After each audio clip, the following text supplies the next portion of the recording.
Everywhere we go, I and I will go, yeah.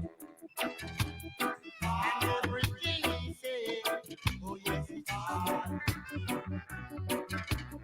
So I can die and I, come on, it's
us, follow.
Greetings, everyone, and welcome to the Continental Revolution podcast. My name is Bakari Makaru, and I'll be your host. It's important to know that the mission of the Continental Revolution movement in Africa and the world over is to unite as one and build a unified and more perfect union of the United States of Alkebulan, Africa, in the spirit of Ubuntu. It is also to provide for the common defense and protection of all member states against all forces of enemies both foreign and domestic, decree this day African unity and stand against local corruption, political corruption, corporate corruption, multinational corruption, international and African tyranny in the physical confines of the African continent, which shall not be accepted or tolerated, but be dealt with expeditiously and with extreme prejudice. Before we delve into the topic, I want to welcome Brother Jegna, right? Who is now in the United Kingdom. And I would like to ask Brother Jegna to lead us in the libation. Yes, greetings everybody. One love. Here, give thanks to my brother Bakari. Here, welcome to our audience, wherever you are today. I'm going to pour a quick libations to call on the ancestors to come and join us, to share their wisdom with us, and to watch over our words that we're going to say today. So, I'm barefoot. I'm pouring my libation onto a plant next to me. So, ancestors from the north, from the south, from the east to the west, please draw near. Please draw near and hear what we have to say today. We are calling on the ancestors who we know their name. We are calling the ancestors who are unknown to us by name. But we are calling those who created the greatest civilizations known to man and the earliest. We're calling those ancestors who fought to protect the land of Africa. We call on our ancestors who fought our enemies. Please come and join us today. Ancestors who joined the ancestral world thousands of years ago. Ancestors who joined the ancestral world very recently. So, Ashe, Ashe, Ashe. It is done. Ashe. Thank you so much. Thank you so much. I would like to share a few announcements with the family that caught my attention and I think is worthy to be shared, you know. Starting off with not too long ago, we had the 99th Earth Strong of one of Africa's foremost and anti-colonial leaders, the Honorable Dr. Amilcar Cabral. His Earth Strong was mid-September. The exact date escapes me, but honors are definitely due to Amilcar Cabral for all that he has done for the struggle, not only at home, but also abroad. Sending out congratulations to our sister island of St. Kitts and Nevis, who also celebrated a 40th anniversary of political independence from the UK. While we are on that train, we also learned that yesterday, September 22nd, marked the 63rd anniversary of the independence of Mali, right? And considering all that's happening now, I believe that independence probably means more to them than anything else. Also, the Republic of Guinea-Bissau is celebrating its 50th anniversary tomorrow, September 24th. And of course, we can't forget the Republic of Botswana turns 57 on September 30th. So those are some of my announcements, right? Brother Jegna, I don't know if you have anything to share with the family. No, that is fine. What you just done there. Yeah, big respect for that. Which is these are the important points of the African world that we must remember and we must acknowledge. So I'm fine with that, brother. Please proceed. All right, give thanks. So the title of today's discussion is Kwame Nkrumah and the Unfinished African Revolution, right? We know that a few days ago, on Thursday last, the Honorable Kwame Nkrumah would have, made birthday, and that would have been, of course, a big event. It's still a big event for many of us across the world, on the continent, and as well as in the diaspora. And we could not allow this day to pass by without having a discussion without paying tribute, without stopping to reflect upon the life, the works of the Honorable Kwame Nkrumah in light of all of the developments we see now in the African world. So I am glad that you are here with me. I also want to send out a big shout out to the Continental Revolution Movement family, right? And we encourage everyone to, of course, visit the Facebook page, visit the YouTube channel of the Continental Revolution Movement.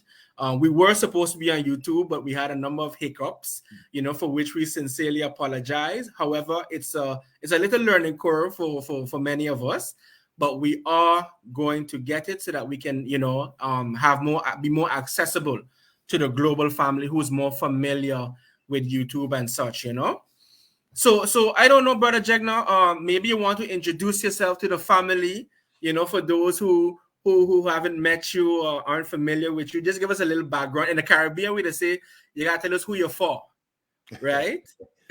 All right. Give thanks, my brother. Give thanks, my brother. So, yes, my name is Brother Jegna. I'm in the UK. I was born in the UK. My parents are from Africans of Jamaican heritage. I've really been on this road, this Pan-African Afrocentric road for 20 plus years now. Some of my teachers are Dr. Kamani Nahisi, Dr. Femi Biko, Papakai, but also Dr. Ben, many of great scholars, John Henrik Clark, Tony Brown. They all come to London and we learn from all of these. But yes, I've been teaching African history and culture for again plus 20 years to youngsters, to adults, and even to elders as well. So that's really in my life. I'm also a member of the Afrocentricity International in London as well. I kind of head that group in London as well. So when my brother Bakari mentioned that we need to do something to recognize and honor Kwame Nkrumah, I said that yes, we have to go ahead and do it because these things need to be done. We must remember our ancestors in particular. That's why we pour the libation. We must always honor and respect our ancestors. It's our tradition. That's one of the things us in the so-called diaspora, in the so-called West, if we're depending where we are, we seem to forget this. But we must honor and respect our ancestors. But particularly, we must honor and respect our great ancestors. And Dr. Kwame Nkrumah definitely comes under that heading. He is one of the top leaders of our generation, or maybe a past generation, because he's like my father's generation as well. So, and when he gained independence for Ghana, that's the year I was born. So I feel I've got a connection to Kwame Nkrumah as well that way. So, yes, so I'm very glad to be here, yes, because we've been doing African history and culture in London for the longest time, through many different celebrations and celebrations, festivals, and you name it, yes. So, yes, I'm very glad to be here. And I'm not an expert on Kwame Nkrumah, but I'm glad to share my knowledge of what he did and what he stands for today with you. Oh, we can all learn together. Yeah. Oh, definitely. I'm very glad. Definitely. I'm very glad for that. And let me also add that I miss the celebrations and the manifestations in the UK. I lived in the UK for almost a year, in the Haringey, Tottenham area. So I would have gone to the meetings from Al-Kibulan Revivalist Movement, from the Black Panthers, different groups. Of course, the Rastafari would be amongst them, learning, I really enjoyed my time. I call it the London years. I really enjoyed that time because I saw activism, I saw community, right? I saw the good and the areas of improvement, but if I could, there's nothing from that experience I would have changed. And, just being in the presence, of so many passionate and dedicated activists, was always inspiring. And not to mention my love of books. So that was also a great, Yes. You can't go to the UK, right? And not hear about Papakai. You understand? Of course, exactly. You can. You can't, you know. We are hoping Pepper Kai will join us later on. We'll see. That's He's very correct. busy today, but we're hoping that Yes, Elder Pepper Kai comes and joins us as well. Yes, that's correct. And of course, if anyone else wants to join, we're on right now. We are on my Facebook page, Bakari Makiru.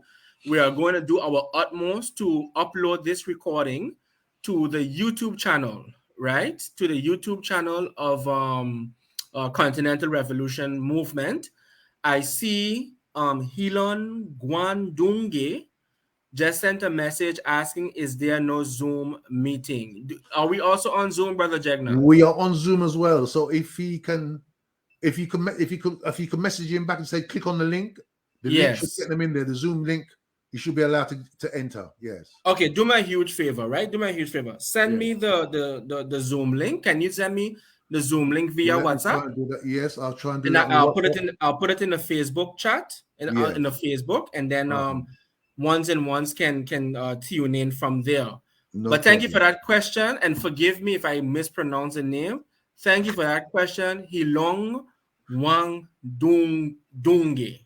Yeah, Along Wandunge or Hilong Wang Dunge. Yes, no problem. You see, Brother Jegna, this is the reason why we need to have those classes. Okay, yes, whether it's Kiswahili, right? Whether it's whichever one, right? Especially for those of us. Yes, I'm used to. Yeah, we've been removed from our African tongue. Too long. Yes. All right, too long. So yeah, if you can send that to me. Well, I just put it into your WhatsApp. Hope you can see that. That should be the link. Yes, I saw it. Yes. So what I'm going to do, family, I am going to add this link to the Zoom, and then ones can tune in via the Zoom. Also, my brother, we should be live on the CRM Facebook page as well. So there you go. CRM, that's correct. We are. Page. You can see it? I can see it. I can see it from here also. Excellent. So we should be live on the CRM yes, we Facebook are live. page as well. Excellent. Now touching. Okay. So next time we're gonna be on YouTube for sure. We're on a few pages. Yeah, that's good. That's good. There you go. Recorded so we can post it where we need to post it later. Okay. Excellent. So I'm gonna put it in the chat. Good. So hopefully persons can see it and they can log on also. All right. So let's get into it. Yes. Right. So we are here today to talk about Kwame Nkrumah and the unfinished African Revolution. Because, my brother, so much things has happened and is happening on the continent as we speak. So many things is happening in the diaspora as we speak. Right now, there's a huge push for reparations for the African Holocaust. We see that in West Africa, there is a number of revolutionaries that has overthrown puppet governments supported by the West. We are also seeing a bit more African leaders becoming a bit more resolute in their demands to be treated equal, in their quest to become a bit more self-sufficient, and so forth. We knew that Kwame Nkrumah, amongst others, provided us with a blueprint and a framework that we can possibly dust off and use or continue using for our complete and total revolution, right? Based on where you're sitting right now, right, in the belly of the beast, as it were, how do you see, right? How would you describe the developments that we are seeing where it pertains to the unfinished revolution? Well, that's a very good question, my brother. Give me one moment. Let me just send this one moment. Sure. Yes. So, really, the world that Kwame Nkrumah left us in is very much, in so many ways, the same world today. Many of the things that he fought for haven't massively changed.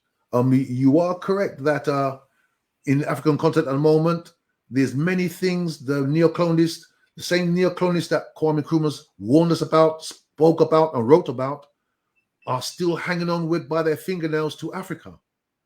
And African leaders, military, their so-called coups, they are trying still to flush away these neo-colonialist powers.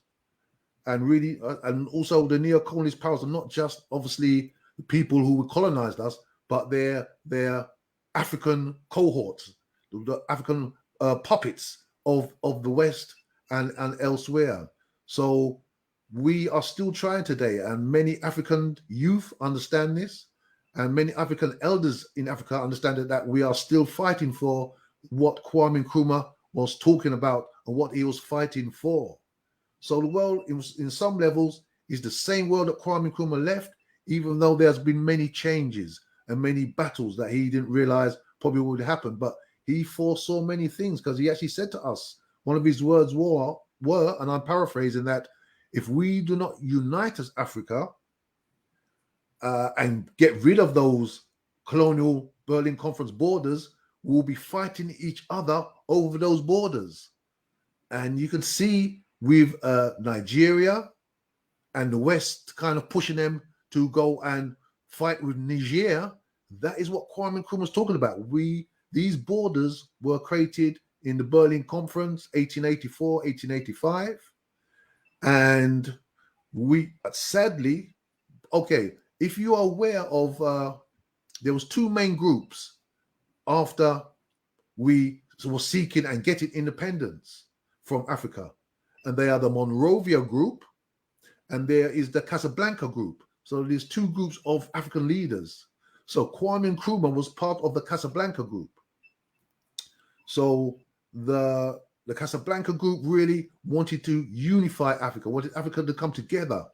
And they would have unified, if they did listen to Kwame Nkrumah, they would have unified before the European Union, before the EEC, because they hadn't unified then that early. And if they had done that, we'd be in a much better position in Africa as we are today. But sadly, the Monrovian group, who were really more friends with the West, they won the day. And this is when the organization of the African Unity was kind of created. So when we see us fighting over these borders today, it's really because African leaders went for the Monrovian group view of the world.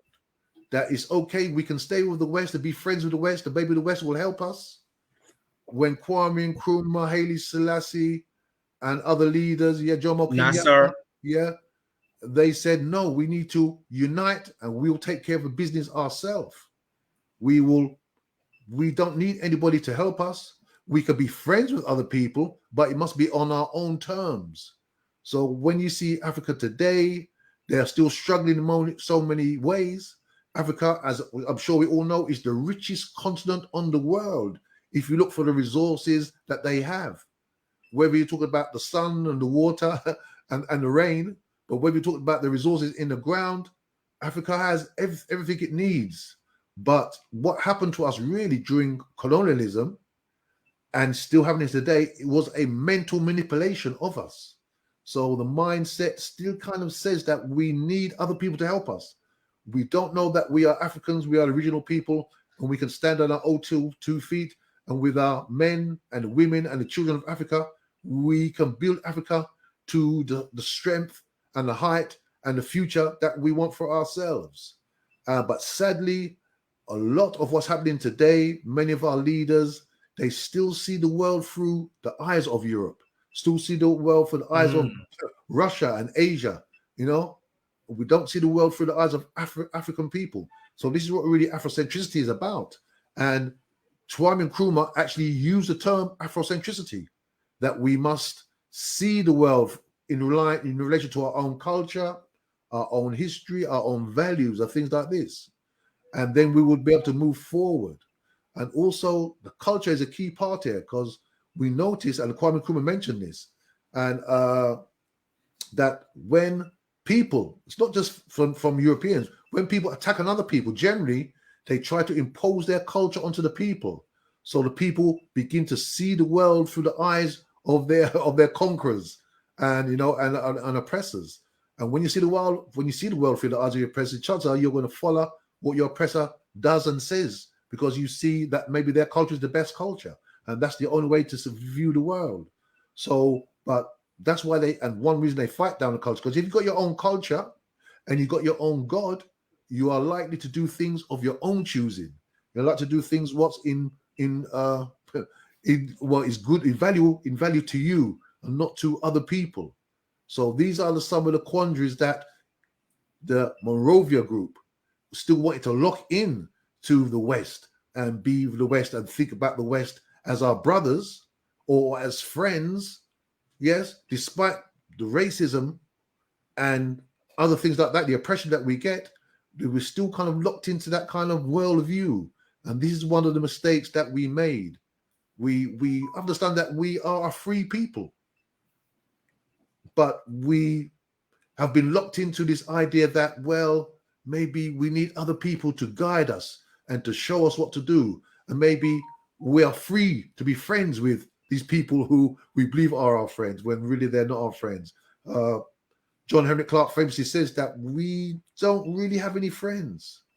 And also, when you're looking for friends from a weak position, chances are the people in a powerful position was always going to use that power over you for themselves. So this is where we are. We need to really see the world again through our own eyes. That's why we're here to speak about Kwame Nkrumah today.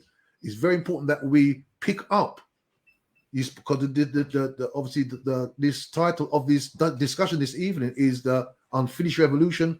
We need to pick up many of the reins of Kwame Nkrumah's revolution so we can move forward and do the things that Kwame Nkrumah said.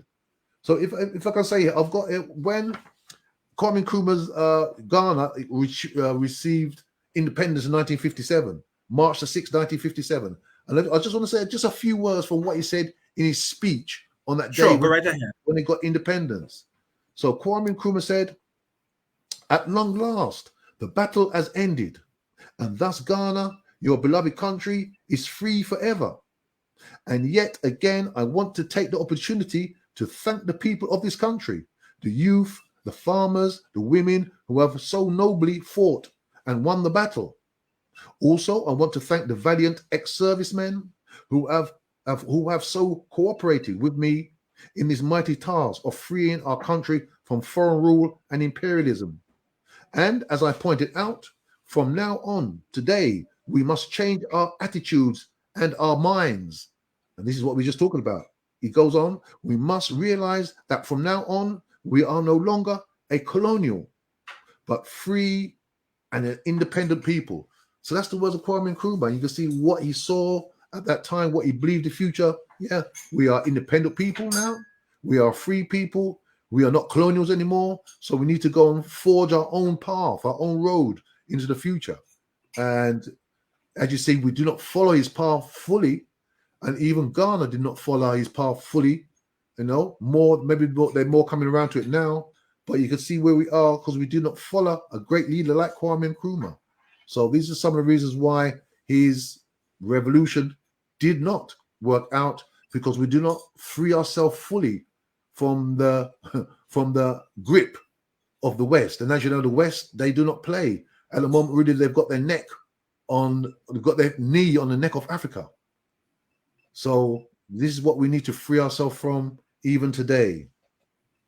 So yes, you go ahead, my brother. You got something? Yes, it's so great that you chose that quote, because one of the quotes that I came across that really touched me is as follows, and it goes along the similar lines of what you just said, and it goes as follows: Africa needs a new type of citizen, a dedicated, modest, honest, and an informed man. A man who submerges self in service to his nation and mankind. A man who abhors greed and detests vanity. A new type of man whose humanity is his strength and whose integrity is his greatness. You know? And that really touched me, because when I look at the life of the Honorable Nkrumah, I saw a revolution in his life, you know. And when I say revolution, I just talk about a radical change, okay? Because we know some of his backstory.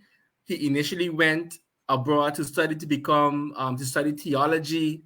After coming in contact with Harlem and those luminaries of that time, from John Henry Clark to Malcolm X to Carlos Cox and a few others, he realized that, and of course he came in contact with CLR James. Can't forget CLR James, right? Yes. And from there his worldview begin to form, along the lines of Pan-Africanism and such, right? And we see him now when he is, becoming more familiar, more confident. He is starting to organize. He jumps into action. He doesn't stay on his sofa, right? He doesn't stay by the barber shops. No disrespect, and just keep it on that level.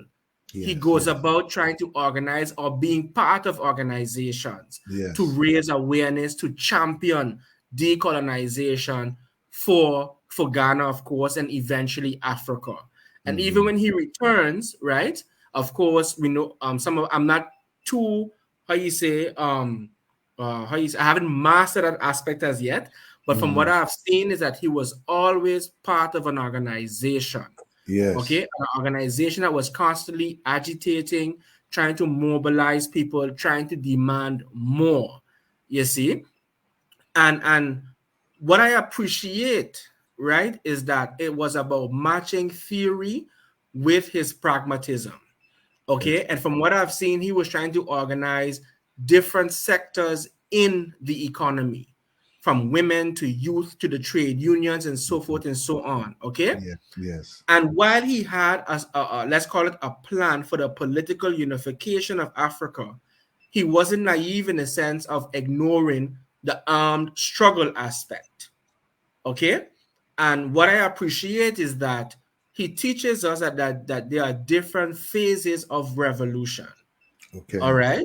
And sometimes many of us, myself included, would look at the military aspect and think that is revolution. And that's a component of it. You see, the revolution, I think, when I look at Dr. Kwame Nkrumah, when I look at Thomas Sankara, when I look at Maurice Bishop from Grenada, right? They really and truly looked at revolution as combating illiteracy and hunger and disease and education. You see, those are some of the pillars of the unfinished work. Of course, we know, right? As long as we have not eradicated those borders, those colonial borders, as long as we do not have one government, one currency, one army, one passport, one foreign policy, right? We haven't gone as far as we should. Okay. It always amazes me, Brother Jegna, that when I listen to some leaders, they talk about the wickedness of the West, right?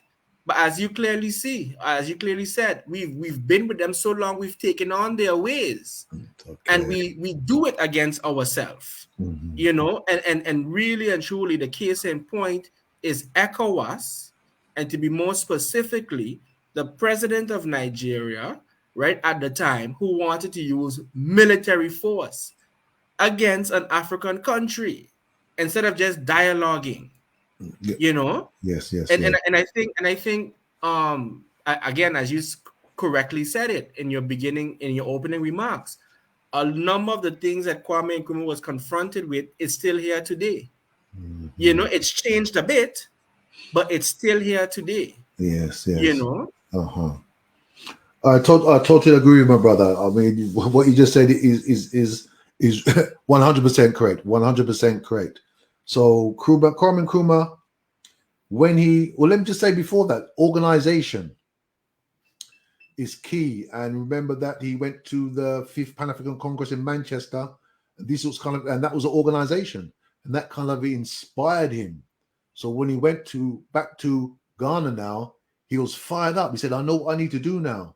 And he organized and he agitated with both male and female. And they said, we need our independence now. And that's what really fired him up. I've got a little quote here when he came from the Pan-African Congress held in Manchester. And this is from a book here I've been looking at. It's called The Life and Work of Oh Kwame boy, Nkrumah. Yeah. I A lot just of started people- reading that one. Yeah, excellent, I excellent, just excellent. started to read that one. It's a very good book. It's a very good book. I've only read pieces and bits of chapters. So it says here that he says his involvement in the Pan-African Congress in Manchester. So this is 1945, just after the Second World War. Remember, it was just finishing. Yes, Well, the yes, so-called yes. Second World War. So Nkrumah took an active part in organizing the meeting and formulating its platform. So we find 4 of the conclusions that emerged from the Manchester meeting to be significant in view of Nkrumah's later activities. So these 4 areas they said were significant in his life. And they are: A is colonialism could be eradicated only through the concerted action of colonial people themselves. So it's not going to happen by the colonial people. It's not going to happen by accident or by praying. It only happens by concerted action. That's one of the points he took. The second one is the job of ending colonialism could not be done by a few intellectuals alone, but through the mass movement and the creation of institutions responsive to the needs of people. So again, he's saying that we must have institutions, African institutions, and these will help us to free ourselves, to fight for the freedom that Africa will. The ending of colonialism will be done through institutions, he said. Okay. The third one here is Pan-Africanism. And we know he's one of the strongest Pan-Africanists we can think about in modern times. He said here, Pan-Africanism should be seen as an independent ideological system, a counterpoint to capitalism and communism. So they always like to say Kwame Nkrumah was a Leninist and a Marxist, and he did use some of those philosophies to analyze racism, colonialism, capitalism. However, he says here that Pan-Africanism was a counterpoint to capitalism and communism. So no doubt one of the institutions he foresaw was an institution that really would promote Pan-Africanism. He was strong on African culture. Many of his readings you hear, he said we must promote African culture. Whatever African culture is, we must promote it. We must make it grow. We must teach our children. And clearly the institution that fostered Pan-Africanism will be one of the greatest institutions that we could have. And also Pan-Africanism is a weapon, you could say, in our hands to fight capitalism and communism. And the last one here is peaceful civil disobedience in the form of strikes and boycotts. So these are one of the things, the conclusions. It says they should be used in the struggle against colonialism. Violence was not to be used unless circumstances made it the only viable option. So African people we know are not naturally violent like some people. Some people, when they show their nationalism, they want to bring violence. Some people show their nationalism and their culture by showing their poetry, their dances, clothes. But other people show their nationalism by bringing violence and strength, stuff like that. So these are some of the ideas that he got from the Fifth Pack. But when he went back to my apologies, Ghana now, and he started to organize his people to fight against colonialism, to get them out. As you know, the British locked him up. He was in jail for a number of years, but his people kept on struggling, kept on fighting, and eventually they won their freedom. So again, it's the people themselves, the people coming together. Otherwise, it never have happened. It's the mass movement of the people coming together. Sometimes you need a small cadre of people to start it all off. Intellectuals, military, cultural people, but ultimately it's the people themselves. You can see the people in Niger today and Burkina Faso today. They are a mass movement, you could say, and they move to say, no, this is what we need to happen. So when the people say things need to happen, this is when the people's going to happen. So, and you mentioned about the revolution. Let me just say that the revolution starts here. The revolution starts in the mind. That's where revolution starts. Yeah.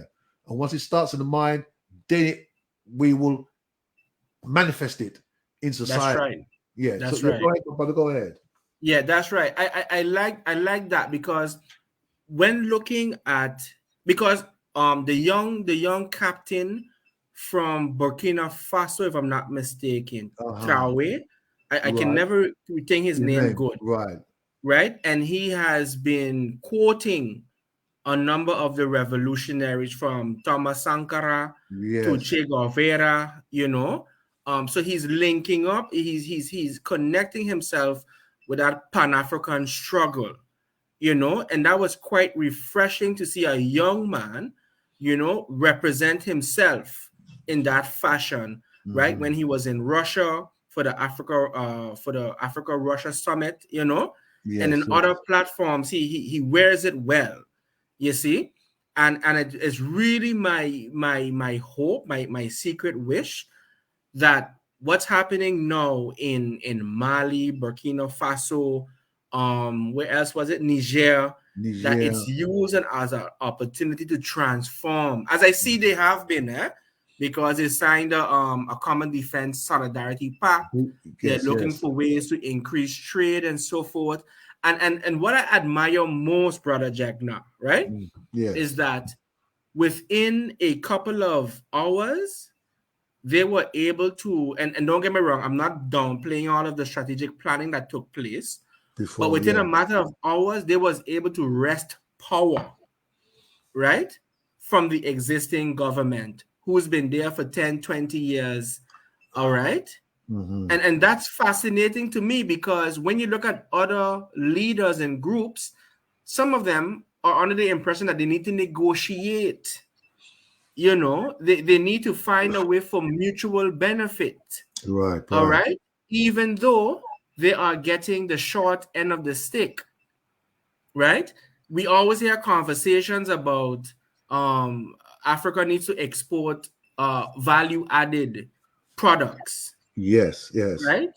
But then, and don't get me wrong, some progress is being made to reverse it, you see. But I think the majority, and I could be wrong, the majority is still primary products is still being exported. So when would they have expected that to change? Do they think that the capitalist would have had a change of heart? you know so when I read about what's happening with the uranium in Niger, and they say Yes. no, no, no, we are going to sell our uranium, right, according to the price of the world market. Right. Now you're seeing, or now they should receive the value, right, of the minerals leaving the Their ground. lands. And Yes. hopefully it's again my desire that the money is used, to really develop the communities and empower families on the ground. What would you say?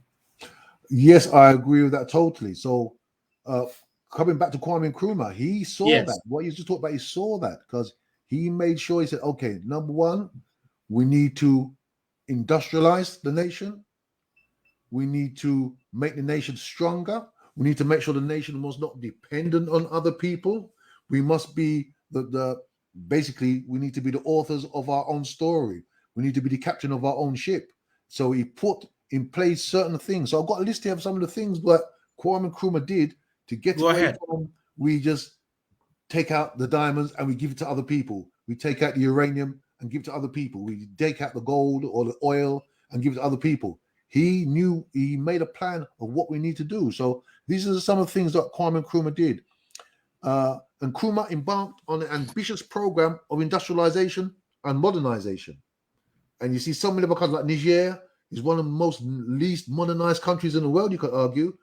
And France has been controlling this place for 20, 30, 40, 50, 60 years. Who knows how many years? So modernization is not there. Most of the people don't have electricity, but the uranium coming out the ground, it lights up France. So Nkrumah, he established factories, infrastructure projects, institutions aimed at boosting economic development and reducing Ghana's dependence on foreign imports. So another thing, infrastructure. He significant infrastructure projects by Kwame Nkrumah was construction of roads and bridges. Also, some of the major things which you don't see a lot of African nations doing. Aluminium. Ghana had bauxite, so they created aluminium factories to create their own aluminium, which is kind of a major thing as well. Also, he created the I think it's called a Kosovo Dam. So he said, okay, if we need factories and other institutions, we need our own electricity. And the same thing, Nigeria gets their electricity from other people, I think, run their electricity thing. And then Niger gets their electricity from Nigeria. But when you speak to Nigerians, they say that their electricity system is not a perfect system. They still have power cuts left, right, and center when they're ready. Yeah.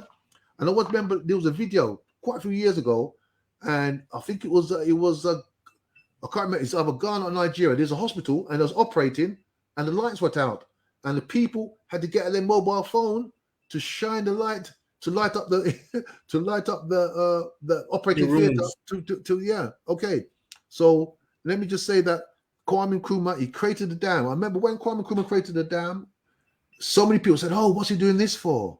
He's going too far. He can't afford it." But when Canada or USA or Britain created dams or whatever else for electricity, did anybody say they're going too far? No. But some reason, when Africa wanted electricity, they said, "Oh, it's only too far. We shouldn't be doing this." So he created a factory to create clothes, textiles, to make their own clothes, army uniforms, clothes for teachers and everybody else in the land as well. Also, metals and machinery, promoted the development of metals and machinery sector.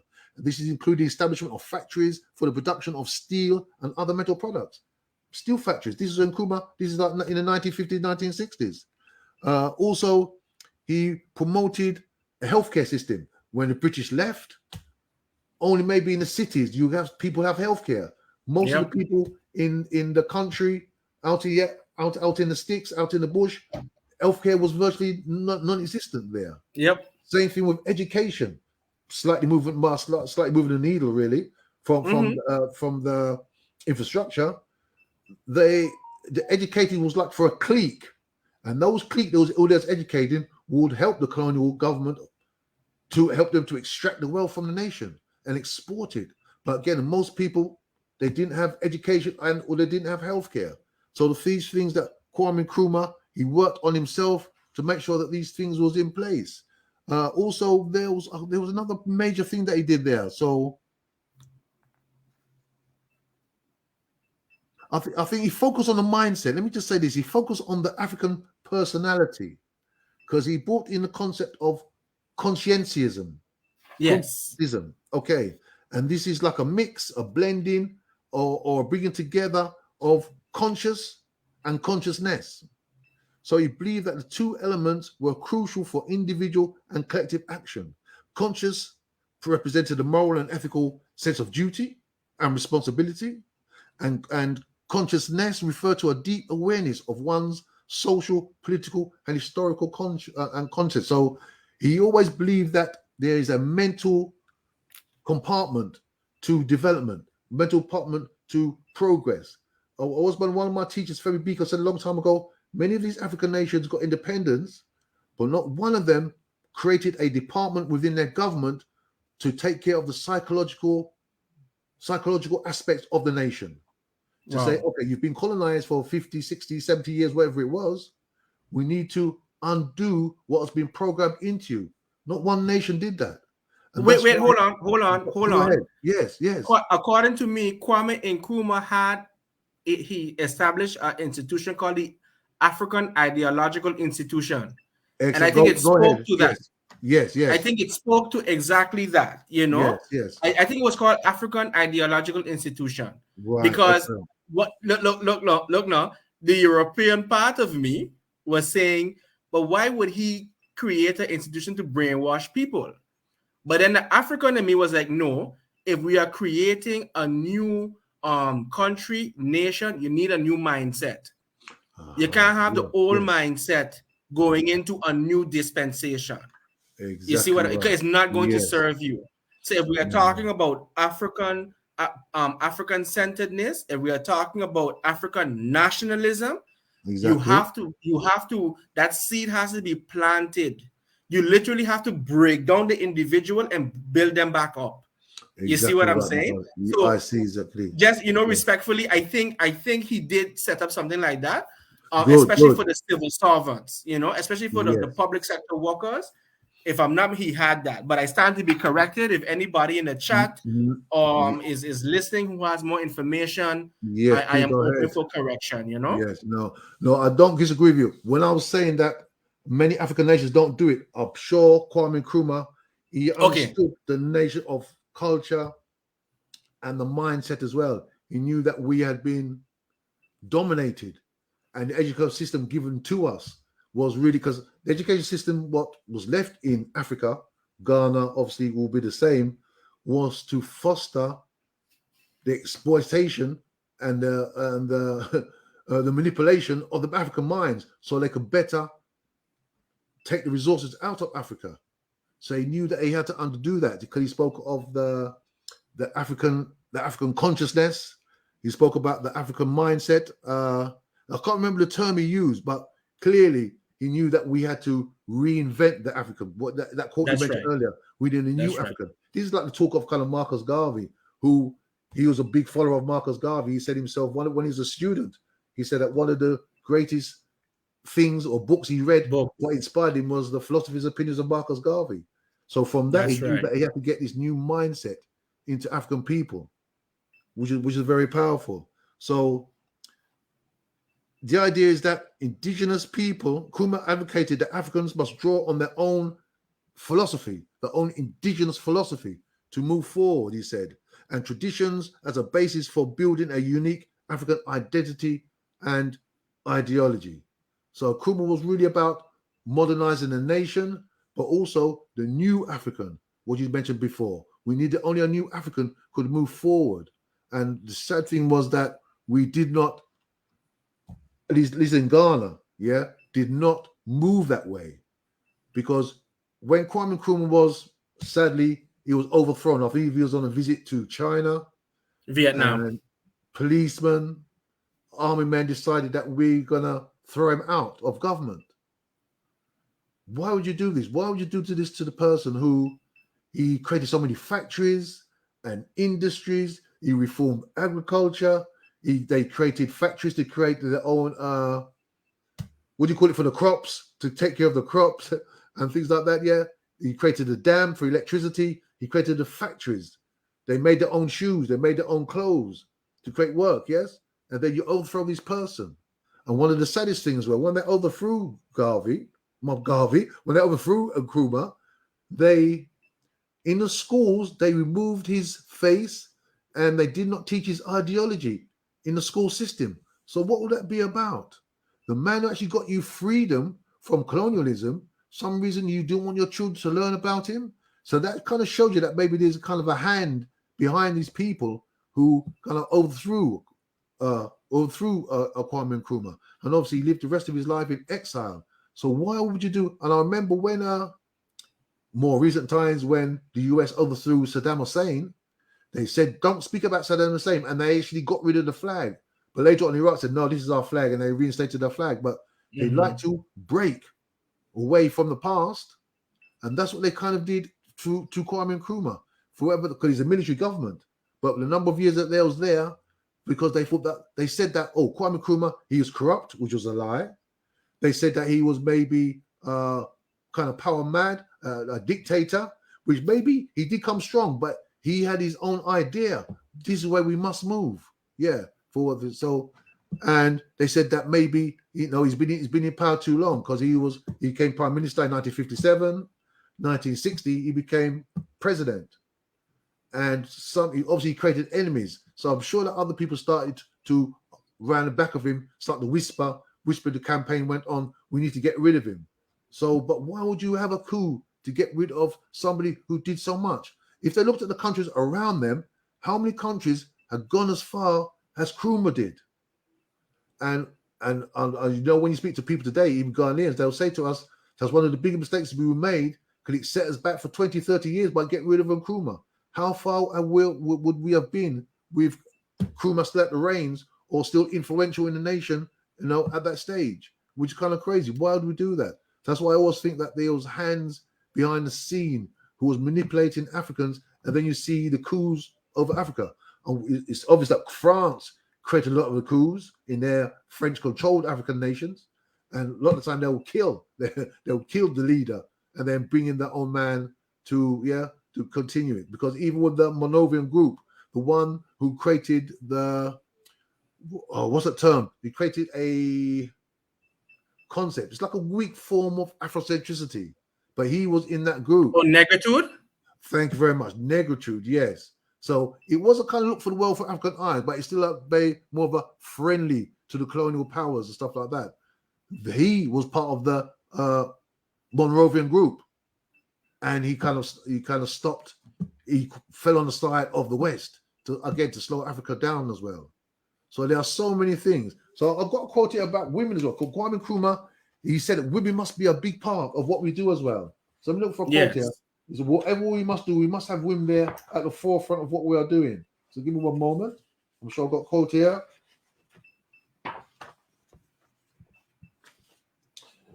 He said, women cannot be ignored in any assessment of the life of Kwame Nkrumah, since it is clear that from even a cursory study of the Conventional People's Party, that was Kwame Nkrumah's party, the CPP, correct, that period played a significant part in the event. So if I go to Kwame Nkrumah he says, the Conventional People's Party, which came to power, professing to speak for the masses, had women among its strongest supporters. C.L.R. James, who was at the 5th Pan-African Congress, and he wrote the great book, Black Jacobins. C.L.R. James notes in his book, Nkrumah and the Ghana Revolution, that in the struggle for independence, one woman was worth many dozens of graduates from certain places as well. He says, together with the workers, young men educated at primary schools, and the unemployed women, became some of Nkrumah's ablest, most devoted, and most fearless supporters. Women followed Nkrumah across the country on his speaking tours, vigorously championing the struggle for independence. They took part in the struggles and boycotts of the period. So this is before he became president. And as James again recalled, during the general strikes of 1948, so remember this is like 9 years before they got independence, the cooks of the Europeans found it difficult to buy food in the markets because the women were reserving it for the strike days. These women fed Nkrumah and his followers and financed them, and it is alleged that without the support of some of these women, Nkrumah could not have survived in Accra. In addition, they were efficient organizers and could bring thousands of people together for a rally at the shortest possible time.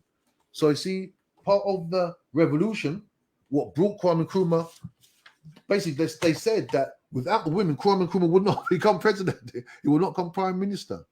And really, it's really falling back on African culture because, traditionally, historically, Africa is a matriarchal society where the woman is at the center of the family. Westerners is patriarchal society where the man is supposed to be the dominant thing. So because we were colonized by these northern nations, patriarchal nations, we start to adopt this kind of worldview that men are the dominant people only, and women should be kind of maybe sit quietly around the back. But you can see Kwame Nkrumah did not do that himself. Thomas Sankara was like that as well. Thomas Sankara made sure he had educational projects for the women as well. But even if you go back, just in history, in the Haitian Revolution, for example, women was like 30% of the troops fighting alongside the men. They used to crawl up to the tanks or to the guns and the cannon and stuff the cannon to. So we must always think, and we know that Africa's a matriarchal society because when we go back in the history, look how many queens and let me add to that. Let me add to that. You go ahead. If I'm not mistaken, when we look at the Battle of Adwa, right? Yes. Some of the women would have also, they would have served as guerrilla soldiers, right? Yes. Within their capacity, so they would have crushed glass in the food of the Italians who they were in a relationship with, right? Some of them would have even poisoned some of the soldiers, and there are some other explicit things that were done. I can't say online. Other things, right? Yes, honestly, yes. Another great book that documents the strong role that women played in guerrilla warfare in Africa is called A Dying Colonialism by Frantz Fanon.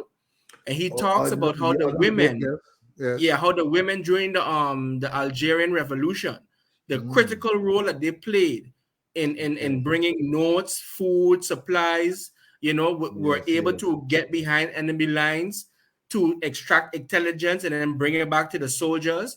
So we really, really cannot. And of course, I'm not even talking about the queens. They call them the Amazon queens, but I have to look for the real name, that what they call themselves. Yes. Yeah, so we have a rich history of women, playing a key and vital role in the liberation process. So we really have to hail them and protect them at all times. At all costs. Yes. Because Yeah, you can't say things about African people's mother. It's not a good thing to do if you want to survive. Because that film recently, what was it called? Warrior King, Warrior Queen. Yes, that was based on a true story that the women, and you see it in the Black Panther Party, that the women will protect the king.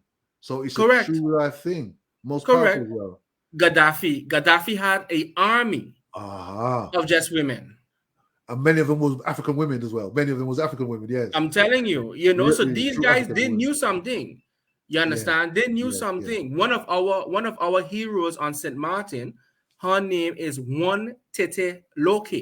Okay. And she was a freedom fighter. Right. On our island, amongst others, of course. But she's the most, most popular heroines on our island. You see, I was even inspired. I was listening to a lecture by this sister from Haiti. She rocked a big afro. Yes. Bena Bayalo. Something along those lines. Bella Bayano. Yeah, Bella.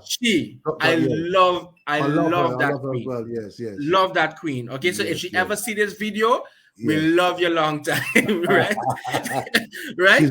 But she had a lecture. She had a lecture where she was explaining, right, that it was Toussaint's mother that taught him the art of war.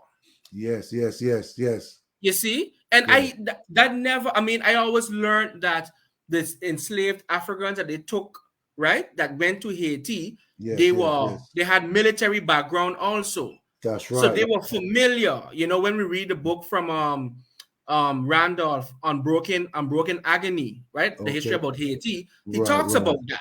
You see? But when the sister talked about how his mother taught him the art of war also, that increased, that really expanded my mind when it comes to women, the importance, and I think the sister has a book out about the women in the Haitian Revolution, and I definitely have to secure a copy of that. Yes. That's an untold story. Yes, because I think naturally we are matriarchal, and just in the African history, there's so many queens who not even just ruled; they led the army into battle. Definitely. Against the Romans, yes. And I think Dessalines in the Haitian Revolution as well, his like adopted mother, she taught him military tactics. There you go. Well, Dessalines. There you go. So it's so powerful, man. So so Kwame Nkrumah, we can see there, he said women must have a place in our society. This is how we move forward. And as you can see there, they played a key role in making sure that the country got independence. So you can never deny. So Kwame Nkrumah, again, he looked at the African person. That's what he's telling you. He used the term African personality. He looked at the indigenous African personality and used that to go forward with. So he was so powerful. He looked at Africa. He said, okay, this is African culture. This is what we must promote. And this is how we must move forward. So he uses culture because he also education. He says that they built more schools. They built the latest like high-tech classrooms and laboratories and things like this. He said our children must be educated so they can build Ghana, so they can fill the jobs for Ghana, so they are the technical people in Ghana as well. So he ensured that the education system was there. And he also said that at the school must teach African history is one thing that Kwame Nkrumah said. It must teach African history to inspire the people to move forward. So whether you got that from Marcus Garvey or not, he knew that you needed to teach the school system, the education system. He really expanded the educational system. So we knew that he said the technical colleges, he introduced adult education, he trained teacher training colleges. So he really spent a great deal of money on the education of the people. So we have the education of the people, we have the mechanization of the people of the nation, the modernization, the industrialization of the built electricity. So there are so many things that Kwame Nkrumah brought forward, which some African nations are not doing that, not focused on that today. Yeah. But let me say one thing though. When he built the dam, the Kosombo Dam, he was relying on a lot of money because he made cocoa the major export. And also, they built factories to process the cocoa. So they wasn't just selling cocoa out as well. They was creating wealth, as you were saying earlier, creating wealth from the cocoa as well. But what they did, they forced the enemies of Ghana, they forced the price of cocoa down. Correct. So a lot of the resources that Ghana was getting, the money was getting, it started to go really down. Mm-hmm. And obviously created maybe a bit of a problem there in the Ghanaian economy. But by forcing the price of cocoa down, a lot of the resources, a lot of the money that Nkrumah and his government wanted was kind of denied. So that kind of created a friction. So you can see it was like a plan to get Kwame Nkrumah out. You can see they kind of planned to get Nkrumah out, everything they could do to weaken his position within Ghana. Because it's good. Sometimes what we do, we make our leaders gods, which we shouldn't do. However, Correct. as an ancestor, Correct. he was like the highest level of man to make us work, or to make us, this is what we need to do, because he had a plan. A lot of people say they have a plan to do things. They don't have a plan. They're following other people.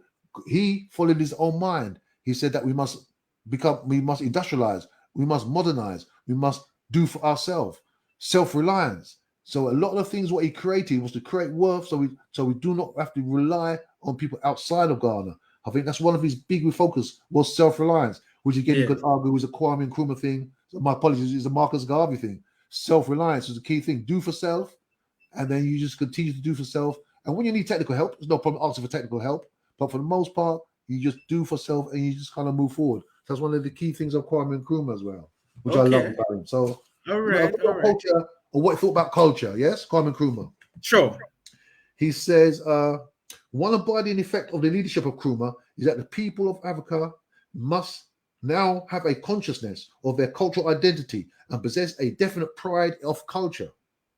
Africans are also aware of the need, in fact, of the necessity to discover their cultural heritage and develop it. In Ghana, by the time of his overthrow, Nkrumah had established practically all of the institutions we now identify with cultural development, and it is difficult to tell which significant additions have since been added to them. So he said he built institutions so the African culture would carry the people on what they wanted to do. Amazing. So in his short, I remember he's only really in power for a short time. You could argue 10 years or so over there. Well, was the prime minister and president, but he did so much for the nation, and that's why you're surprised that people kind of wanted to overthrow him. But you see that he knew that culture was a key part. My brother Cabral, he number of times he wrote about the oppressor always attacks the culture of the people. Correct. Because that weakens you. When they attack the culture, because when they attack your culture, as you know, they can impose their culture on you. I think I said earlier. So Nkrumah said, I know that we must strengthen our culture. We must be in love with our culture, because that's who we are. And that's what will bring us forward. We are not, because some people are kind of happy for us to be like black Westerners, black Europeans or anything else. He said, no, he said, we are African people. We must move forward. So these are some of the other things that Kwame Nkrumah brought as well to the table. So it's very important to remember that he was a torchbearer for African unity. He says, our independence is nothing if it does not come with the independence of the whole African continent. That's one thing I love about him. And I think I'll quote somewhere if I can find it. But he says that the independence of Ghana is secondary meaningless to the unity of the African continent. So, let's see here. Okay, my apologies to women. Yes. He said here, continental unity. So another quote here I thought it'd be very important to kind of drop here. Yes. He says, Nkrumah considered Pan-Africanism to be a higher level of the ideological development. Okay. He said to be a higher level of ideological development than nationalism itself. So he argued that while nationalism is necessary for gaining independence, it cannot be the final solution because genuine decolonization cannot be achieved within the existing national boundaries. He stressed that only a united Africa can effectively resist the pressures of neocolonialism. Continental interests must take priority over the interest of the one country. So I think as you said to me before, when somebody asked Marcus Garvey, are you a Jamaican or are you African? And he said, well, I'm an African, because he says an island cannot be more important than the continent. And that's really what Kwame Nkrumah is saying here. He says that the Ghana is interests or independence is not as important as the interest of the united continent, because the united continent will be able to protect all the independent nations. If you're just independent nations, as you know, they can come in there, they can manipulate you, they can fight a war. But if the continent as a whole, at least most of the continent as a whole, that's what needs to be done. So he said he believed that although Africa is diverse in race, culture, and language, its common colonial past means that the forces making for unity outweigh those which divide us. Ultimately, Nkrumah envisaged a politically and economically united Africa. But initially, he thought regional economic, like ECOWAS, regional economic cooperation would precede common political action, and he envisaged a gradual evolution whereby the artificial boundaries would give way to viable economic units and ultimately a single unit. So he thought that you could have the ECOWAS and you could East Africa one, you could have this one, that, yeah. However, it says here, he later changed his view on the Unity program. From 1960 on, he persistently emphasized that the African struggle for independence and unity must begin with a political union, because only a strong political union can safeguard Africa's independence and provide the right framework for economic, social, and cultural advance. He now objected to regional groupings. So i.e., for example, ECOWAS, he had to change. Yes, he had to change. Yes, right, and because they might produce hardened regional loyalties inimical to continental unity. So a united Africa would operate on the principle of equality of all member states. It would have a common economic, defense, and foreign policy, leaving the residential powers in the hands of national governments. So I see. So he was kind of far-sighted, because where we see ECOWAS just working for the whole of ECOWAS alone and not really caring about any other people outside of ECOWAS, greatly caring for them, he was saying that when you have the political unity of the African continent itself, they will look after all the independent nations. So again, the one Africa, the one, as you said, one government, one currency, one political foreign policy, one currency. That is the only way to go forward. Because the thing is, we've tried the Monroean way. Be friend with, correct. Be friend there, be friend there. Correct. But let's try the way, the united Africa. Because a lot of people keep saying, well, Gaddafi said, which he kind of did say. However, he just really just followed what Kwame Nkrumah said. And That's even right. Marcus Garvey before him. That's right. Africa, united Africa is the way to go. Because that's powerful. You imagine what Africa would be like if Africa was one. You could not envisage how powerful Africa would be, and people could abuse us. Because when I was a youngster growing up in this country, in the UK, there was a term that you haven't got a chance. They should say you haven't got a Chinaman's chance, but they wouldn't say that now, would they? Look how powerful China is now. They'll never use that term. You haven't got a Chinaman's chance. So I heard Dr. Umar Johnson say it, and I believe it's a long time. He says until Africa is respected, no matter where black people are, anywhere in the world, you'll never be respected. But when Garvey said the same thing, that's when you get the respect and the strength. They will not chat you again. Because if Africa is united, we are the most powerful nation in the world. Not necessarily militarily, not necessarily, but the wealth and the strength of the African continent. Anybody wants to rule the world needs the resources of Africa. So that's if right. we controlled Africa, the wealth that we could have.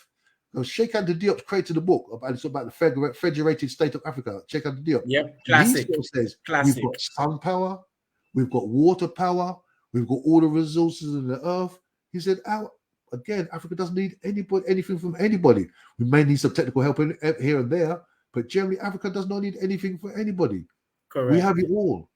And a united Africa will bring it all to us. And I think that is, to me, that's the key part of his legacy, is that he fought for, but number one, he showed you independence can be made, it can be done. But number two, the unity of Africa is more important than independent nations. The unity of Africa is must be our number one priority. I think that's what he taught us. Yes. I am so glad. I am so glad you shared that.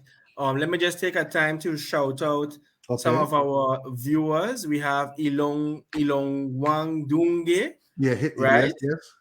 And of course, we have Ramonda Hanza. We have I Roots and Culture. Ramonda says, good afternoon. I Roots and Culture said, throughout the Caribbean, they had women warriors in the struggle. Ashe, that is so true. You know. And then our brother Ilong Wandunge says, what causes the top of Nkrumah? I'm guessing he means what caused the toppling of Nkrumah's government. Yes, so I know you want to expound on that a bit more. I also shared the link. I also shared the link in the chat on Facebook. So if persons want to join in, share some thoughts, ask some questions, have a discussion with us, feel free to click the link. And of course, from there, you can join us and we can have a great discussion. So, Brother Jegna, based on the question, what are some of the what might have been the causes for Nkrumah's overthrow, according to you? Well, some of the things I don't have evidence of it. However, I believe that it was foreign forces that found the Africans with weak mentality inside the Ghanaian nation and manipulated them to overthrow Kwame Nkrumah when he left the country. Because clearly it was in the planning, because they couldn't just so when he flew out to China, they sort of said, well, let's do it now. It must have been in planning for quite a while. Correct. So I believe that the enemies of Africa, because what it is, if the other African nations followed Kwame Nkrumah, what he was doing, number one, he'd have strong independent nations. But number two, they may listen to him and united Africa. So they wanted to shut up Kwame Nkrumah more than anything else. Because as we said, his key thing was unite Africa, one Africa, a united Africa. That was his thing. And they wanted that ideas to go away. You see, Gaddafi the other day, he said that we want to have a united Africa and we want to have gold back in our currency. And they had to get rid of him because of that. Because that will mess up their own economies and that will mess up, because everybody wants Africa. Everybody wants the resources of Africa. The Congo. The Congo is, and Kwame Nkrumah wrote a book about the Congo as well. And the resources in the Congo alone, is probably the wealthiest country in the whole world, the Congo. And we were speaking about other places the other day. We were just speaking about iridium in Haiti as well. Yes. But ultimately, I think when you, and they say, when you cut off the head of a snake, the snake's going to die. So the idea was get rid of Nkrumah. So number one, you get rid of this one Africa talk, because he was the main proponent for it. And number two, you get rid of the examples that he's leaving. Yes, let's industrialize our nations, modernize our nations, and run our nations for ourselves. So I think they wanted to shut down his image, that it showed that we do not need other people to run our affairs. We, as African people, are more than competent to run our own affairs. So when they got rid of him, this is what scared everybody. They scared the West. They scared the enemies of Africa. That, wow, if they followed him, we might lose all our wealth. Because more than one of the French presidents, for example, sort of says, if we lost Africa, we drop down into a third world. We'd be third world, correct, even fourth world. So they know that they need Africa to be who they are. If you notice, without the USA, my apologies, without Africans, there's no USA. The wealth of Europe, without Africans, there's no wealth of Europe. Because who created the wealth for Europe? Who created the wealth? Greetings, my brother. Who created the wealth? Yes. Who created the wealth for the USA? So there we are. So I think to answer my brother Hula Wandongwe's question, I think they had to get rid of him because of what he represented and what he was a teacher to the people. So they said, let's get rid of him now, so they will start to listen to us again. So you want to go, do you know what, my brother here? Yes. Who's that brother there? I'm here. Do you hear me? Oh, yes, we're hearing you. Oh, thank you. Thank you. Yes, thank you very much. I see you put Bakari there. Okay. My brother, it's good to see you, my brother. How you doing? I'm good. Yeah. And very nice also to hear from you from your lecture. It was very, very beautiful Okay, no and good problem. one. Yes. Yeah. The idea was Thank my you. brother Bakari's idea to do this tonight. So I'm really, really proud that he come forward and did that for us. Yes, sir. So have you got some Thank you. comments, my brother, about what we've been saying, or your comments, your views on Kwame Nkrumah, please? Yeah. No, my view on Kwame Nkrumah is I just asked the question that what causes his government to be topped out of power. Yes. You know, many youth now they confuse when Nkrumah talk about the political power or political union. Mm-hmm. They think is to create many political party as possible, and that was not the view of Nkrumah. Nkrumah said, let's gain political unions or let's gain political power by having strongest parties which can make a decision. Okay. You see, and that is what is caused him to be topped out of power, because you know what our Oh, okay. We seem to have lost my brother for now. Okay. Hopefully he'll come back in again. Please, my brother Hilawan Dongwe, come back in again as soon as you can. So let me say, maybe to bring some balance to this conversation is there are some things that Kwame Nkrumah mistakes, because we're all human and we all make mistakes, because nobody watching here, nobody alive today has not made mistakes. Okay, you go ahead, my brother Hilawan Dongwe. We lost you I for a think minute. I lost a bit. Yeah. Go ahead. What they fear most is the unity of people. When Kwame Nkrumah starting uniting his people of his country, he's starting like killing of some of political party, joining his political party, and then that is what caused the problem. That they say he become a dictator. And then they have it, dictator, and they have it to top him out of power. Okay. That is the really cost, and that is the same things now. We are still, we see where our leaders have failed. That is what is caused Kwame Nkrumah to be topped out, but we are still creating a lot of political party. We don't want unity. Right. How can we gain unity? How can we gain political power if we are dividing ourselves already? We can't. Yeah. Thank you. I agree. So number one, it was toppled for unity, but number two, you're saying that he killed some people he saw as a threat, and that created a problem. But he killed the political party. He made those small political party to join his party to be strong, to gain more political power. And then they call party state. Yeah. Yeah, he was moving to one party state. And moving to one party state is only the things which is make us to be strong politically. Yes. Yeah. And it's only one which can unite us. Democracy in our mind. So no, let's not be wrong. So yes. If one person rules your nation, my view, and they are moving in the right direction, then one person is okay. So have you got a comment, my brother Bakari? Yes. I am so grateful for that intervention from our brother, because it reminded me of in the beginning stages when he would have visited the kings in the different communities with the hope of uniting them also. Right. Yes, and I think that's a very powerful example as to when it comes to organizing your people in one direction. Oftentimes we try to we think that we can occupy power and then hopefully it trickles down. We talk about solidarity from above, whereas it's solidarity from below, from the grassroots. You see? And yeah. that's what I said earlier, that as soon as he returned, we saw he was on a campaign to organize everybody in one direction. Okay. You know, of course, that came with a lot of uneasiness because we are all kings and queens within our own realm.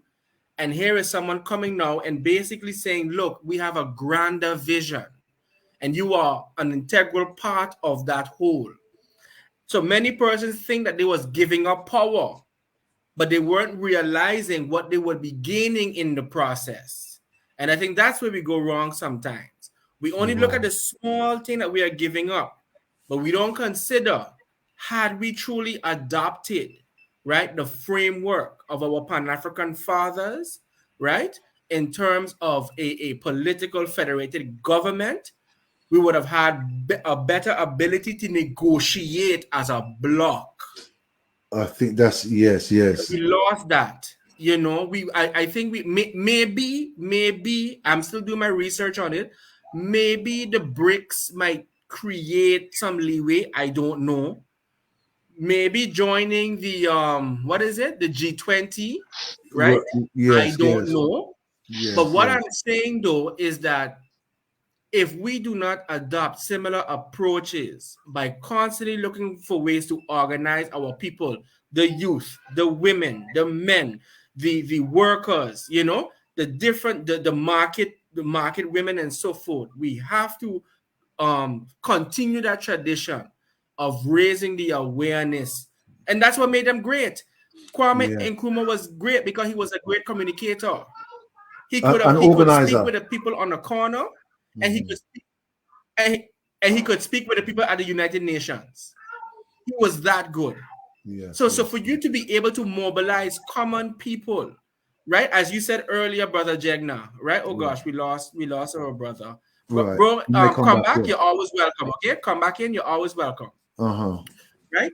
Yes. So his ability to reach out and touch people where they were, you know, that charisma, he was very charismatic also. Yes. You see his enthusiasm, his passion for this particular mission was contagious. You know, it was contagious, and I think that is part of the unfinished revolution, the ability to connect with people on that level, realizing that the people bring them together, and bring them together. I think that is part of the unfinished revolution also. Too often, I think we try to be the man, the ultimate leader. And as Walter Rodney taught us, it's the people that create revolution. It's the people that makes history. And the leader, he's just thrown in the front of the masses. That's it. That's it, you know? So that was my little contribution. Bro, I see you come back. You're welcome. So yeah, continue. Let us know. What else? What else you think about the subject? King Jegna mentioned one important thing.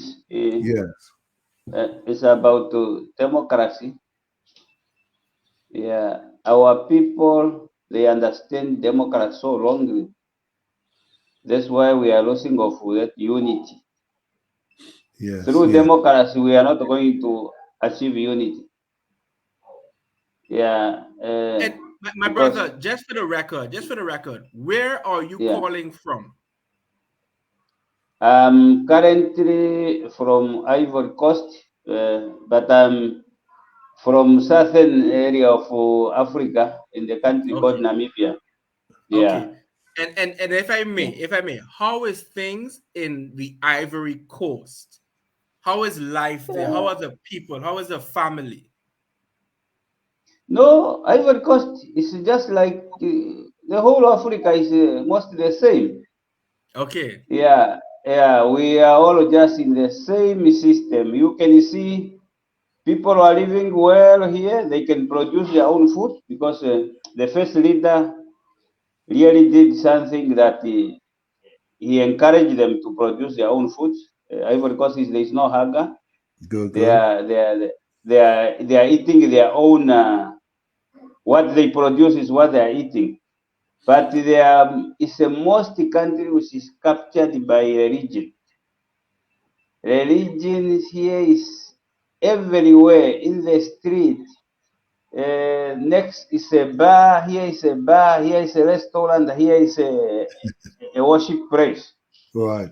Yeah, and you can see everybody when he made whatever he did, he just called Jesus, just called God. You can see, and this way you can find this biggest church of Catholic, Right. the biggest, which can attend more than 1,000 people per Sunday. Wow. Yeah. Yeah, the biggest problem here is religions, and they come to politics also. You see, if you go to the history of them, even in their last election, only 20% of people who have been elected the president, which you Okay. can see Really? that politically is not good. Yes, and 20%. yes, only 20% of the country. Go and Google it. That how many people in Ivory Coast who That's have been voted, insane. who attended the voting. Most of Wow. them they boycott it because their Okay. leaders Yeah. were democratically arrested, arrested, and they are in the prison where Yes. they are told they are not even qualified to be in the list of voting as a president. Okay. This is the problem of Africa. And currently now the main man now, the president, he is under the guard of the French soldiers. Yeah. Really? Okay. On Okay. this, yeah, he have got a No battalion problem. of Yes.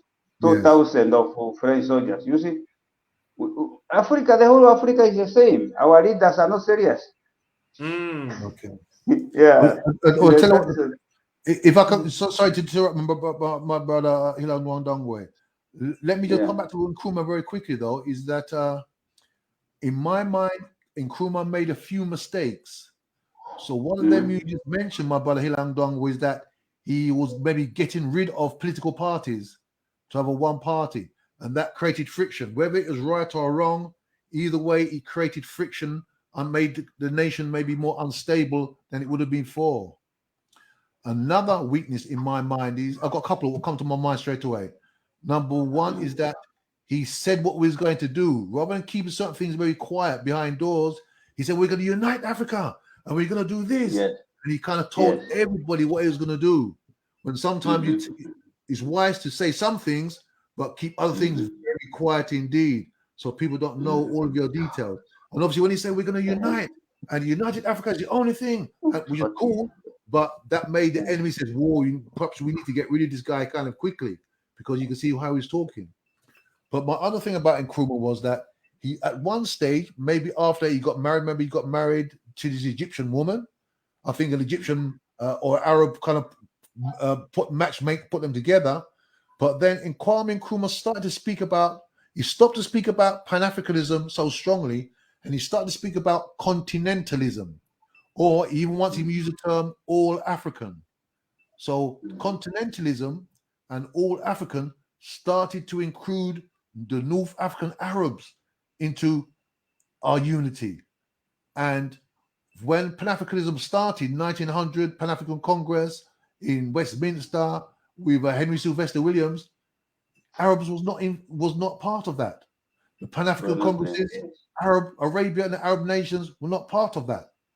So he started to use these things. He made a comment like, well, when I speak about kind of Pan-Africanism, I'm not talking about a narrow color business. He says all Africans. So he started in his mind he said, oh, maybe Arabs could be part of this Pan-Africanism. But I believe W.E.D. Du Bois, who had his own issues, he said to Nkrumah, no, Nkrumah, you must speak about Black Africans. That's what you must do. So just a couple of years before he died, he started to speak about, yes, Africans in a diaspora, Africans on the continent, they are the Pan-Africanism. So he did change back, before he passed away, he did change back to full Pan-Africanism. But at one stage, he seemed to waver a bit and start to speak about continentalism and all African, which invited people who are enemies of us, who kill Africans, inside the house. So, but he did seem to change. Before he passed away, he changed back to the original concept of Pan-Africanism. Black African people, who are really the only African people, Because you see what's happening was it in Tunisia the other day, whichever nations, they started to kick Africa. No, I wasn't two, but anyone in one of the North African nations, they started to attack Africans or throw back the country and saying things like, oh, they come to infiltrate us and take over our country. And these people are settlers, they're not Africans. These people are settlers with Islam. And he's talking about, like, say, he's always been there in Africa. So we have to be careful. Yeah. But these people have got something called the Arab League. And we're not a part of the Arab League. So we need to have our African League and organize amongst us and have one united Africa. You could call it United African League. I don't care what you want to call it, but we need to come together. So have you got a comment on that, my brother Hilan Dongwe? Yeah, you are correct, my king. Yes. My king Senior, you are correct. You see, the mistake which was done by our elders, the forefathers, is the same mistake some of our people want to repeat now. I remember my country just get independence now in 1990, just 30-something years ago. Right. But we supposed to get independence in 1975. But then our political wing, which was fighting, they reject it. Why do they reject it? Because they rejected democracy. They rejected the religion. They said when they go to the table, when they are called by United Nations, they say no, we are not. We are African. We are not going to follow the European Western religion and democracy. And then from there they organize a party. Those party for those money mongers who were in the country to have a representative to make a voting while others are in the bush in Angola to make a voting and be having blacks representation in the parliament. That's what happened. Before we got independence, we got already black people in the parliament working together with the white people. You see? And they starting now educating our people. They send those, the current president even now was studying in America. Others, they starting taking some SWAPO leaders to America, to UK, to what to educate them.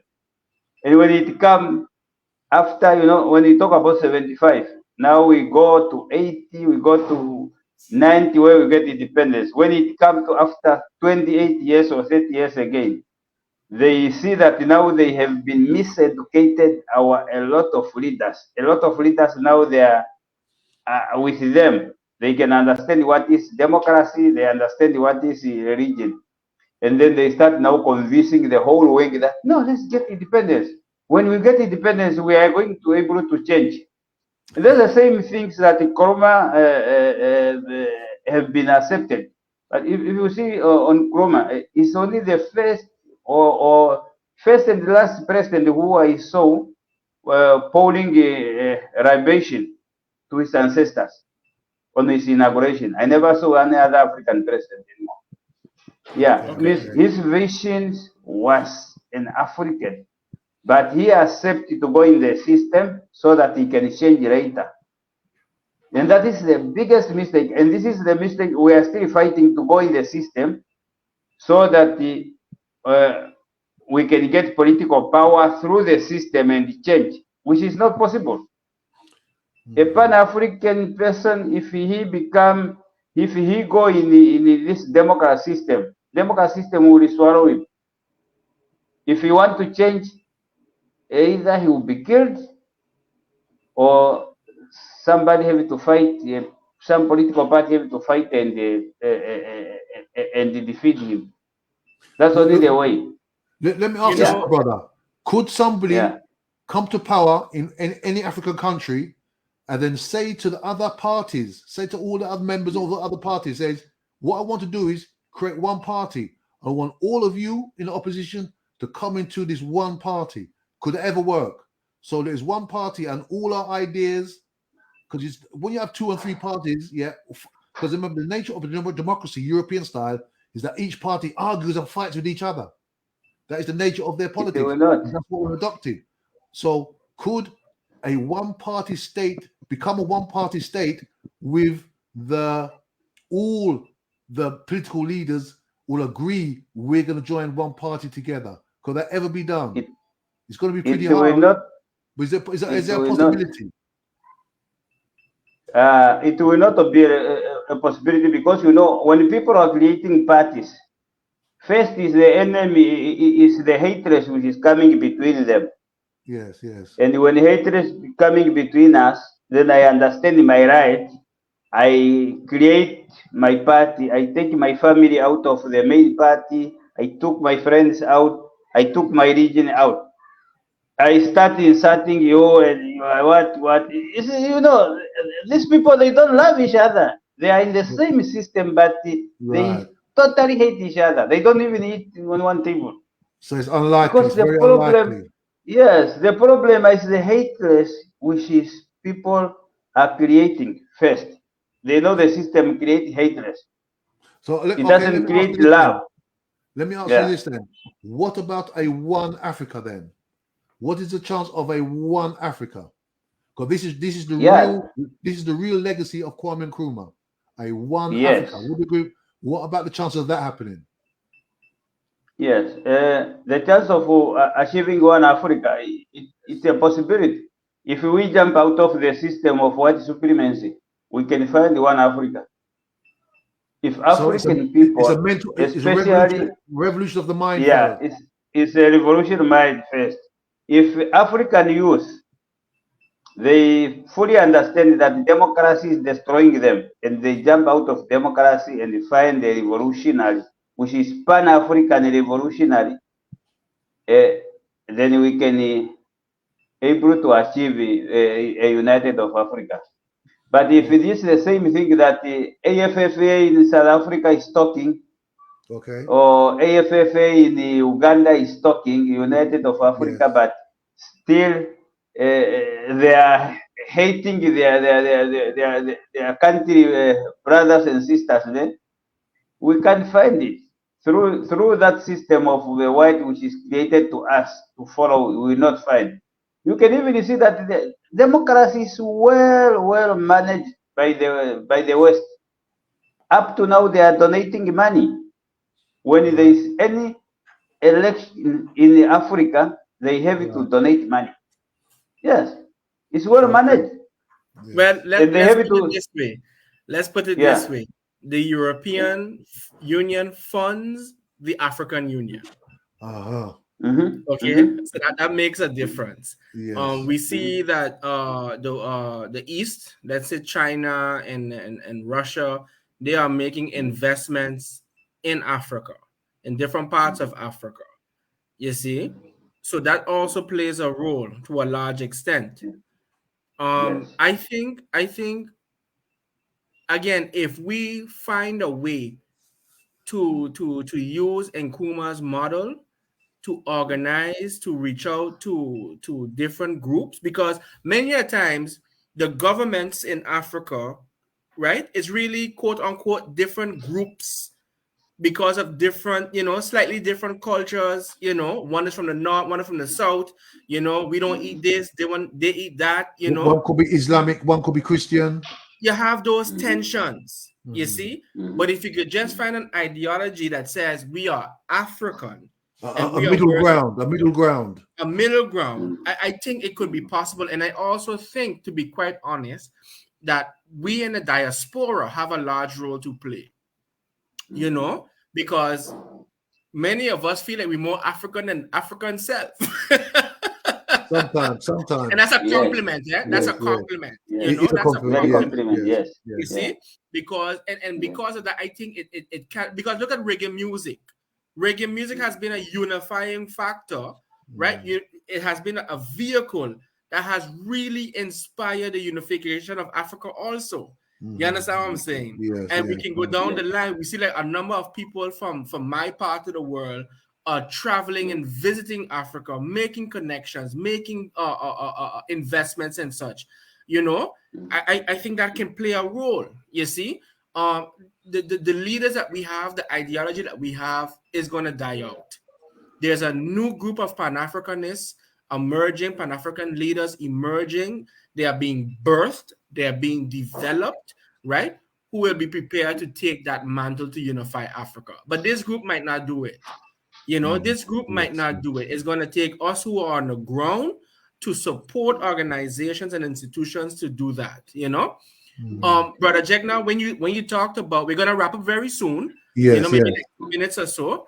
But when you talked about some of the shortcomings of Dr. Nkrumah, I would say that a shortcoming might have been a bit more patience. Okay. I think Nkrumah was going very fast.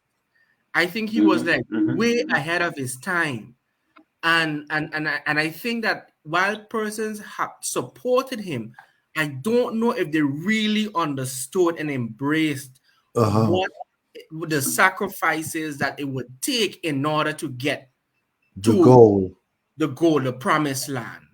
You understand what I'm saying? But again, he was under forces and factors that I could never imagine. For example, right? Because of this book. Right? Because of this book, Ghana missed out on aid of $25 million because of this book. You see? Yes. But can you imagine what our world would have been if he did not publish this book? Very true. Yes, yes. So because I mean, when you read his books, he literally gives you a plan. He gives you the reason for our current situation, and he gives us a plan on how we can fix it. Thank you. Yes. And that's something I thought about. I also thought about the case when he would have, let's say, interfered with the firing of a judge who ruled, who made a decision that was, against, who was against what he would have liked to see. I think that may have played a role, in creating some discontent. I think so. I think that because of all of the popularity he was gaining, created jealousy amongst many African leaders. You kind of see that in like the Nation of Islam, like there was jealousy against Malcolm X. There you go. It always seems to happen. Yes. There you go. With regards to him marrying the lady from Egypt, I think that was more of a political marriage. I think so. To become friends with Northern Africa, maybe. Because remember, Kwame Nkrumah and Nasser were pretty good friends. Yes. They were pretty good, and Nasser was, kind of a strong I'm going to say the word Pan-Africanist. Yeah, but he was part of the Casablanca idea. There you go. Yes. You go. So I often wonder if it could have been romance. It could have been, Yes. And because you would also remember that when news came about him taking an Arab wife, the ladies in Ghana was upset. You can imagine why. Yes. They was upset. It wasn't no more about African unity. There was no more talk about. It was like that's a good point. That action could have upset things in his own countries, create more friction on another area. There wasn't friction before. Exactly, and then some authors will argue that maybe he should have spent a bit more time strengthening Ghana before he went on a continental level. He traveled a lot. Yes. Exactly. You see, so but again, the times then were so fluid because remember now, he's returning to England, he's returning to Africa. He's automatically launched into a movement, right? He says that Ghana needs independence, right? Yes. So he works feverishly towards that end. Yes. And as soon as Ghana hit independence in 1957, a number of other African nations took their independence shortly after that. Nigeria and others, yes. You understand? So a lot of things was happening, and as a revolutionary, you never know how much time you have. You really never know how much time you have. So I think he was just working with what he had, trying to, do as much as possible, which I think played on his health also.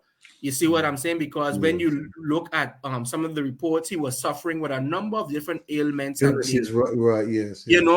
but he didn't know how much time he had, especially after the several assassination attempts. Paranoia.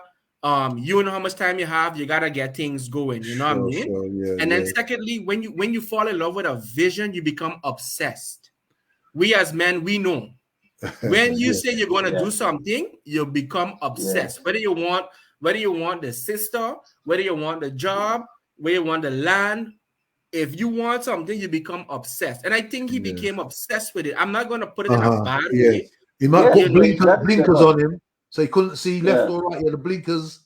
Focus. I think he was just focused. He didn't see what's happening around. Yeah, because he's battling imperialism. He's battling collaborators within, within the continent. I think there was a lot going on. You see, and that's just my way of and that's what I said when I read some of his texts.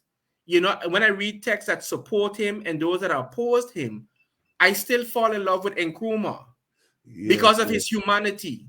You understand what I'm saying? Yeah. And many persons might disagree, but at this particular age, I just want to know what can I extract from Nkrumah. You understand? Sure. There's a saying. The brother from Zimbabwe said, and I love it. He Mugabe? said, Joshua Mapombo. Yes, that one. Joshua he said when you chose when you chose seeds, when you chose corn on the ground, the chicken knows to take the corn and leave the dirt. I love that. I love that. So for me, it's about taking the corn from his speeches, from his life, and then just leave the dirt. Leave the dirt. Leave the dirt. Word, I like your analysis of what you said. I love your analysis. Yeah, man. Give thanks. Hold on. I see we got some comments from the chat. I Roots and Culture says in America is a two-party system, but it is an illusion. I think that's well said. We have here Chama Kabumka. Yeah, Kabumba, your CRM. You see, listen, Jegna, we need to set up those language classes, yeah? We have to set up those language classes, okay? Yeah. He says, or she said, I'm not sure. The party will still go out to form and control the state. We need a no-party system. Nkrumah adopted also Marxist, Leninist ideals, which leads to state capitalism. Okay. And then I Roots and Culture says it's really one party, white domination with the illusion of inclusion. I think that's reference to the US system. Yes, yeah. But I think Chama makes a very interesting point when by saying that the party will still go to form and control the states. I really wish we had more time to invite Chama. Yes. Because that's a really interesting statement. But we have to wrap up because we have to wrap up now. We have to wrap up, but Kings, we need to do this again. Okay. Right? We need a follow-up. So after the broadcast, let's talk. Let's put a program together, right? So that we can know how to go forward with this. So I want to ask Brother Jegna for your closing remarks, and then I'll go to Brother Ilongwandunge. All right, Brother Jegna. Okay. Well, thank you, everybody. Thank you, everybody, for watching. My view is really the unfinished revolution is really the unifying of Africa. All in all, he was such a man of many different parts, many different ideas, many different enemies. But I think his key thing he left us is the independence of the African continent. And that is the legacy that we need to pick up, and we need to work out how to run with it again, because Africa will continue to be weak until we pick up that part of Nkrumah's legacy and unite the African continent. That's my final words. Thank you so much. And my brother, I gotta get it good. Ilongwandunge. Yes. Yes. Thank you, King. Thank you, King Bakari. Yes. My closing remark is that the unfinished business for Kwame Nkrumah need to go forward. He did not fail but because the enemy was against his vision, we still need to get that political power. We need to gain political power or political union in Africa, whereby African people are coming together and be united, either not through Pakistan, it can be through our united way which we can create, so that we can able to get the power to make our own laws, power to govern ourselves. You know, we are not governing ourselves. Somebody is governing us now when we speak. That's right. Power to regulate our businesses and our resources. We need that power to remove the borders of Africa, but the power to raise up our army, to have our own army which is protecting Africa, not falling under United Nations. I was very happy even to hear the president of Congo who wants the United Nations to be out of Congo. Thank you very much. Okay. All right. Thank you. Thank you so much. I want to thank the both of you for joining us today. I really enjoyed the conversation. You know, it has sparked that passion in me again to go study, plan, prepare, and such. And I hope we can do this again. All right. I think very soon that needs to continue, and hopefully more persons will join the live and strengthen this intervention. And to all our viewers, thank you for joining us. Thank you to Chama. Thank you to I&I Roots and Culture. Thank you to Ramonda. And I think that's everyone. And until the next time, I'm going to leave you with the words of the most honorable Marcus Messiah Garvey. Up, you mighty people, you can accomplish what you will. One God, one aim, one destiny. Take care. One love from the Continental Revolution Movement. Remember to visit our Facebook page. Remember to visit our YouTube channel. We're going to do our utmost to upload this video to the various mediums. So for those of you for those of the family who may have missed this, they can always go and check it out. Like, share, subscribe. And of course, until the next time, one love. Peace, one love. One love. Black power.